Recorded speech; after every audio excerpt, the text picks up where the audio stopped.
నమస్కారం. ఇవాళ బోధన్ డివిజన్ పోలీసులు, ముఖ్యంగా బోధన్ రూరల్ పోలీసులు 29వ తారీఖున దొరికిన అనుమానాస్పద స్థితిలో దొరికిన ఒక 6 ఏళ్ల పాప,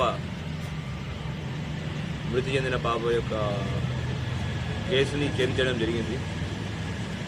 విషయానికి వస్తే 29 జనవరి మనకి ఏఆర్పి క్యాంప్ దగ్గర D46/8 నిజాం సాగర్ కాలువలో ఒక 6 ఏళ్ల పాప మృతదేహం కనపడింది.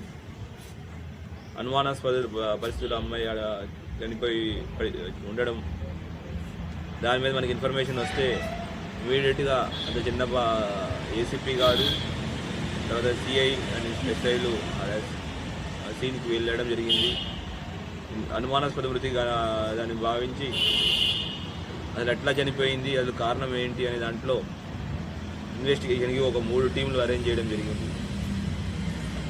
అరేంజ్ చేసుకుని 3 టీంల ద్వారా ఈ పాప ఎక్కడ, అసలు ఈ పాప యొక్క ఐడెంటిటీ ఏంటి, అది ఎందుకు చనిపోయింది, అలా ఎవరు చంపారు, ఇలా చనిపోయారు అనే దాని విషయం మీద లోతుగా ఇన్వెస్టిగేషన్ చేస్తూ టెక్నికల్ అనాలిసిస్ మరియు మిగతా వాట్సాప్, సోషల్, తర్వాత హార్డ్ ఇంటెలిజెన్స్ ద్వారా తెలిసిన విషయం ఏంటి అంటే, దీనిలో ముఖ్యంగా మొత్తం అన్ని విధాలుగా ప్రయత్నిస్తుంటే ఒక సుధీర్ అనే కానిస్టేబుల్ PC630 ఆయన వాట్సాప్ స్టేటస్లో ఈ అమ్మాయి కనిపించట్లేదు, ఈ అమ్మాయి ఇక్కడ చనిపోయి ఉంది అని దాంట్లో సెర్చ్ చేస్తుంటే ముఖేడ్ మహారాష్ట్ర గ్రామస్తులు ఈ అమ్మాయి యొక్క నేటివిటీ ఏముంది, ఈ అమ్మాయి ఫలానా కెరూర్ గ్రామం ముఖేడ్ తాలూకా అని చెప్పడం జరిగింది.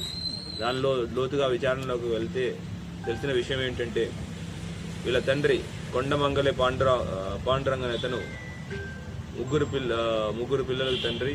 అతను ఆ గ్రామంలో, కొరూరు గ్రామంలో విరాట్ అనే సెలూన్ నడుపుతూ ఉండేవాడు. అదే సెలూన్కి గణేష్ షిండే అని ప్రస్తుతం సర్పంచ్ ఆయన రెగ్యులర్గా వస్తుండేవాడు. వీళ్ళ డిస్కషన్లో ఏంటి అంటే, ఒక 6 నెలల్లో మహారాష్ట్రలో గ్రామ పంచాయతీ ఎలక్షన్స్ ఉన్నాయి, కానీ ఎలక్షన్స్లో పోటీ పడాలి అంటే 2 పిల్లలే ఉండాలి అనే ఒక నియమం ఉంది. అయితే ఈ పాండురంగ అనే అతనికి 3 పిల్లలు ఉన్నారు, ఎట్లయినా ఒక పిల్లల్ని తగ్గించుకుంటే వాళ్ళు పోటీ పడే అవకాశం ఉందనే దాంట్లో మొదటి నుంచి చాలా ప్రయత్నాలు చేశారు. ఫస్ట్ వేరే వాళ్ళకి దత్తత ఇవ్వడానికి ట్రై చేశారు, వేరే వాళ్ళ దగ్గర పెంచడానికి కూడా బాగా ప్రయత్నం చేశారు. పూణే కార్పొరేషన్ ఆఫీస్ కూడా వెళ్ళి ప్రయత్నం చేశారు. అయితే వాళ్ళ ఏవి ఫలించకపోయేసరికి ఎట్లయినా గెలవాలంటే 2 పిల్లలే ఉండాలని నియమాన్ని పెట్టుకొని ఈ పాండురంగ అనే అతను గణేష్ షిండే యొక్క ప్రోత్బలంతో తన యొక్క బైక్ MH26BY7495 అనే బైక్లో తన పెద్ద కూతురైన ప్రాచీని తీసుకురావడం జరిగింది. తీసుకొచ్చి నిజామాబాద్ తీసుకెళ్తున్నాను. తీసుకొచ్చి ఇక్కడ తుప్పదండానికి అంబం వెళ్ళే దారిలో బాబాని నిజాం సాగర్ కెనాల్లో తోసేసి వెళ్ళిపోవడం జరిగింది.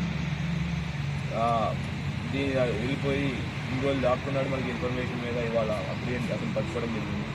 ఇంకా మొత్తం ఆపరేషన్ని దగ్గరుండి సూపర్వైజ్ చేస్తూ లీడ్ చేసిన ఏసీపీ గారికి, తర్వాత inspector CI Bodhan rural inspector Vijay గారికి, ఎస్ఐలు Edapalli SI Rama and Renjal SI చంద్రమోహన్కి మరియు మొదటి టీం అందరికీ కష్టపడి ఈ కేసు ఛేదించారు. వీళ్ళందరికీ మనస్ఫూర్తిగా అభినందనలు తెలుపుతున్నాను.